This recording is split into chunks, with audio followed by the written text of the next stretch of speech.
I've already invested a whopping $60,000 into just ensuring your happiness. Yet how could you reduce me to merely a wallet or an ATM? I don't recall ever soliciting your assistance. Lily, Max's wife, scoffed with a sneer.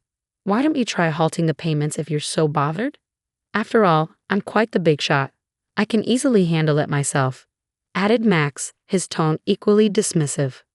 Even Max, my eldest son whom I've raised, behaves in this manner. After coercing me into covering the expenses for a $20,000 engagement party and a $40,000 wedding, they have the audacity to treat me like this. They only see me as a cash cow. I must have made a mistake in raising my son. I'll never allow them to push me around again. I've heard you loud and clear, responded Chloe. Are you sure about that? You know we won't let you see your grandchild, right? Max threatened. You don't have to. I'd be more than happy to cease the payments, Chloe retorted. From that point on, Max and Lily experienced a swift downfall. They had been treating Chloe like a money tree. My name is Chloe. I'm 56 years old. I've been struggling alone ever since my husband passed away 12 years ago. Between my job and raising my 2 children, I've always had my hands full. I'm currently an executive at a decent company, which I've been with since before I got married. To the outside world, I guess you could call me a career woman. The children, who were high schoolers when my husband died, have now graduated college and are working. So I'm a bit relieved. I just wish they'd settle down and start their own families soon. While contemplating these thoughts, Chloe lived alone comfortably in the condominium that she used to share with her children. Then, one day, Max called her, saying, I want to introduce you to a woman I'm thinking of marrying. Delighted, Chloe agreed. Max, who turns 28 this year, works for a large corporation as a salesman. Although he has been a bit of a playboy, it seemed like he was finally settling down. On the day he was to bring the woman he was planning to marry, Max said, Mom, long time no see. This is my fiancée, Lily. Lily was a receptionist at the company where Max worked. She was strikingly beautiful, and Chloe felt proud of her son for finding someone like her. Oh, congratulations to you both. I'm here to support your happiness, Chloe beamed. As their conversation progressed, the topic of the engagement party arose. We're planning to have an engagement party soon. I need to start preparations. Mom, could you cover the $20,000 cost for the engagement party? I was taken aback. I had assumed the average cost to be around $10,000. However, seeing their joyful expressions, I couldn't bring myself to refuse and agreed. Of course, it's a joyous occasion, I thought to myself. Later, my eldest daughter Mia came to visit. Mia, how's work going? The deadline was yesterday, I inquired. I'm managing well, so don't worry, Mia replied. Mia is a manga artist. While she hasn't achieved a major success yet, she has her own series and manages to sustain herself. She has always been talented at drawing and has a deep passion for manga, making it the perfect career choice for her. By the way, Mom, isn't Max getting married? Maya asked. Yes, he came by the other day with his fiancée Lily to introduce her. They've asked for $20,000 for the engagement party, I explained. Wow, $20,000 is quite a hefty sum, Maya remarked. It's not just for the party. Apparently, they're planning to allocate it for their wedding funds, and as tokens of appreciation, I clarified. On the day of the engagement party, I handed them the promised $20,000. Both Lily and her parents looked overjoyed. We'll use this to begin our new life together, they exclaimed as they tucked away the money. There were no gestures of gratitude as I had anticipated, but I reassured myself that this was customary for engagement parties. As long as they could embark on a happy marriage, I reasoned it was worthwhile. However, a few days later, Max dropped a bombshell.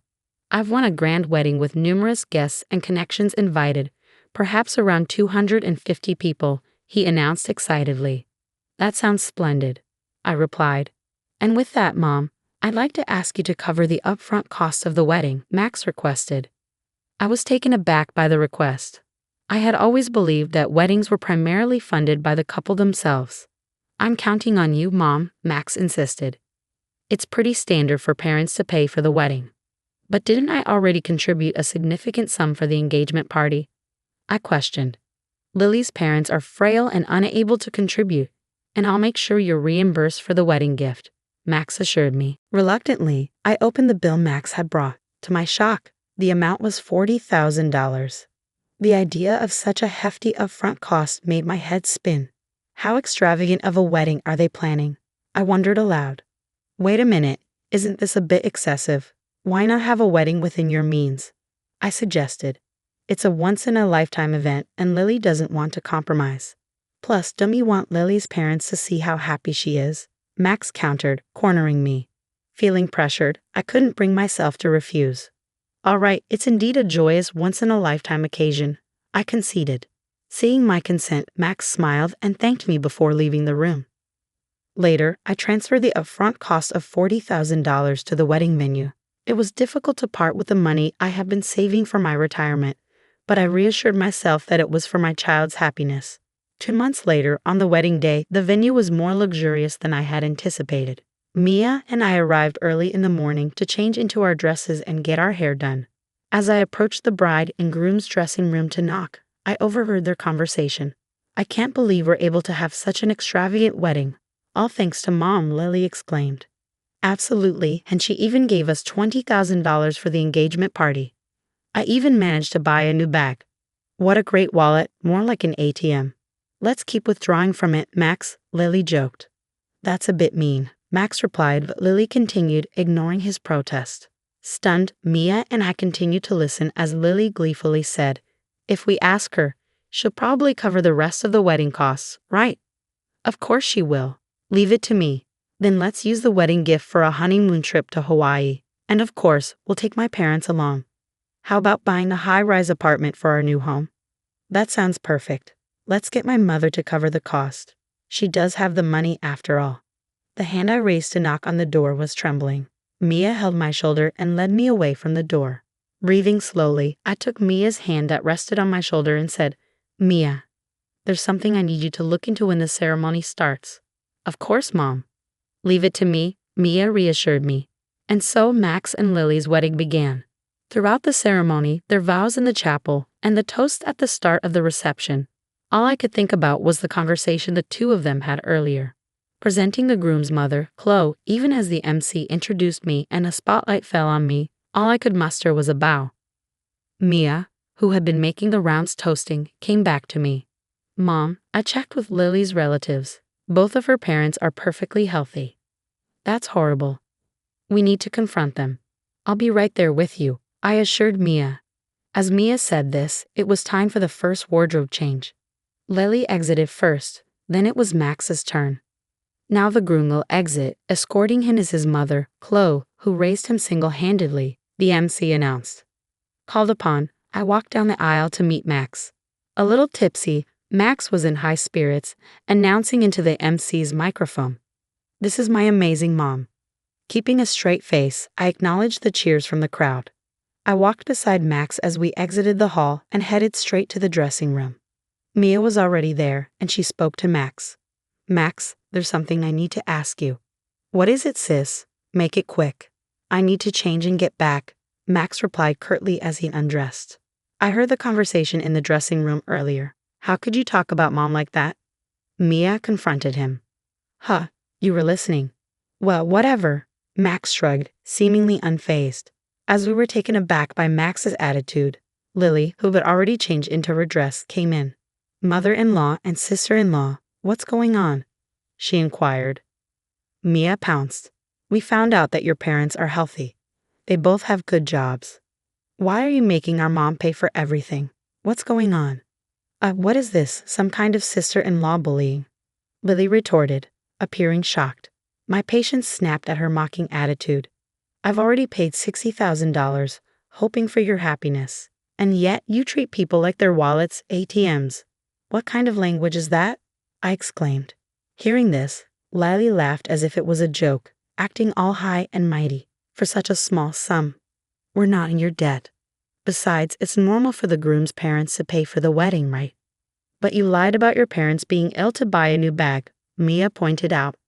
Oh, you were eavesdropping. That's a terrible hobby, Lily scoffed. Watch your mouth, Mia, I warned, feeling angry at Lily's dismissive attitude. Lily then looked at Mia. I don't want to be told off by an older sister who is still single at 30, doing some weird job as a manga artist. It's because you're such a nerd that you can't get married. That's right, you're hopeless. When it comes to marriage, sis, mom, if you want to see your grandkids, don't speak rudely to us, Max asserted. Mia was stunned speechless. How dare you speak to me like that? I tried to scold them. But Max laughed and responded, if you're going to talk like that, try stopping the payments. After all, I'm in a light. I can easily handle it. Well, it'll be a shame to lose the cash cow, Lily chimed in. I had already paid $20,000 for the engagement party and $40,000 for the wedding. And this is how they repay me. No gratitude, only cruelty. I must have gone wrong somewhere in raising my son. I'd had enough. I wouldn't be manipulated by them anymore. I've heard all you have to say. Are you sure about that? If you don't listen to us, you won't see your grandchild. Max threatened.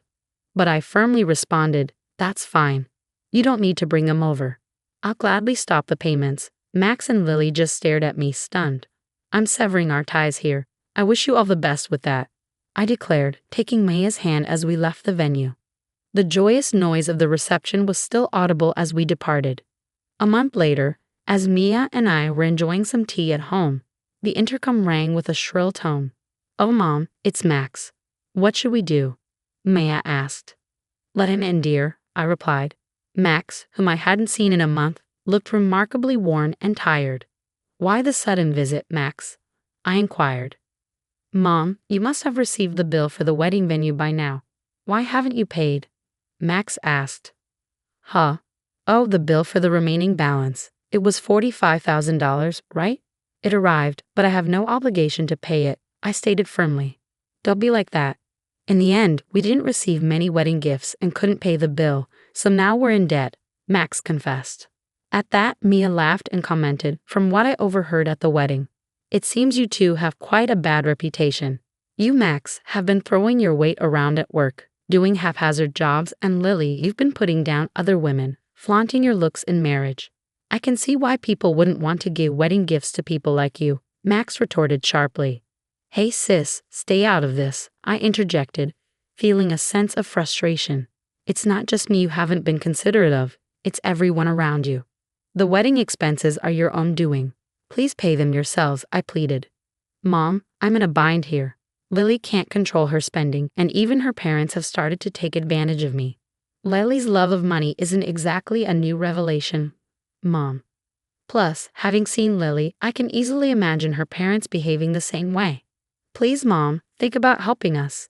Give us some money, Max begged desperately. To Max's desperate plea, I sternly replied, you were the one who said, I'm in a light. It'll be a piece of cake, and told me to stop making payments, weren't you? And didn't you say that we were severing our ties? I have no obligation to give you any more money. Mom, don't call me Mom. I don't want to be called that by someone who has only ever seen me as a cash cow. To be honest, I'd like you to repay me for the wedding and the engagement party, but I'll write it off as a settlement payment. Now please leave. Max, who had looked shocked, now had a malicious look on his face. Hey, are you really okay with this, Mom? Cutting ties with us like that? How will you spend your old age without a husband? Don't you want to see your grandchild? He pressed. Before I could respond, Mia intervened. Don't worry about that. I will be by Mom's side. And what can an unsuccessful comic artist like you do? You can't even have children, she taunted. Shut up, Max, I finally snapped, feeling the anger boil inside me. Max was frothing at the mouth with anger. Ah, so scary. Sure, you mock me as a failed manga artist or an otaku. Yet my manga was among the top-selling shoujo manga this year. Did you know it's set to be turned into an anime and a movie next year?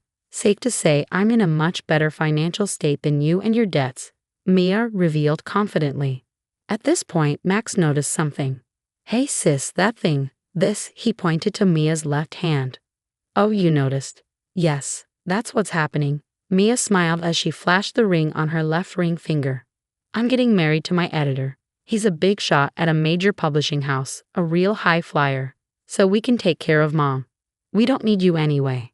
We never intended to have our children care for us. Thanks, Mia. We're having a wedding, but we'll handle everything ourselves. We'll invite Mom, Max, but you don't need to come, Mia declared confidently, leaving Max stunned. I said, did you get it now? Never bother us again, I declared firmly, pushing Max towards the front door along with Mia. please. Mom, and you too, sis, Max pleaded. But before he could finish, something came to mind. What are you going to give us, money? Max asked eagerly. Upon hearing this, I turned to him with a stern expression. That director at your wedding. Turns out, I didn't know, but he's a client of my company. It seems you're hiring, and all your undeserved privileges were out of consideration for me. I told him to stop that though. What, you didn't hear about this? Stop it. Please handle it on your own now. Goodbye, I said firmly as Mia and I pushed Max outside and firmly locked the door. Max made a fuss outside, but after ignoring him for a while, it became quiet. A year passed since then. Right after that incident, I sold the house to avoid Max and Lily's visit and bought an apartment with elderly services for my old age. According to a neighbor from my condo, Max and Lily showed up and created a scene, asking why I wasn't there. Hence, I believe my decision was the right one. As for Max and Lily, they abandoned their dream of a luxury high-rise apartment and now live in a cramped space. Max, it seems, was demoted after his actions were reviewed. Perhaps hurt from falling from his elite status, Max worsened his attitude towards others. It's surprising he's not fired yet. Lily, who quit her job upon marriage, continued to splurge for a while, but their funds quickly ran out. Even with their debts, Lily's luxurious habits did not change, and her parents continued to demand money. Apparently, they quarreled daily. I hope the two learn the hardship of earning money and appreciate the people around them and grow up, though that might be too much to ask from them. I still maintain a good relationship with Mia. Mia's husband is a good man who treats me well, and they are expecting a baby. I plan to spoil my lovely daughter and grandchild, and looking forward to it keeps me working every day.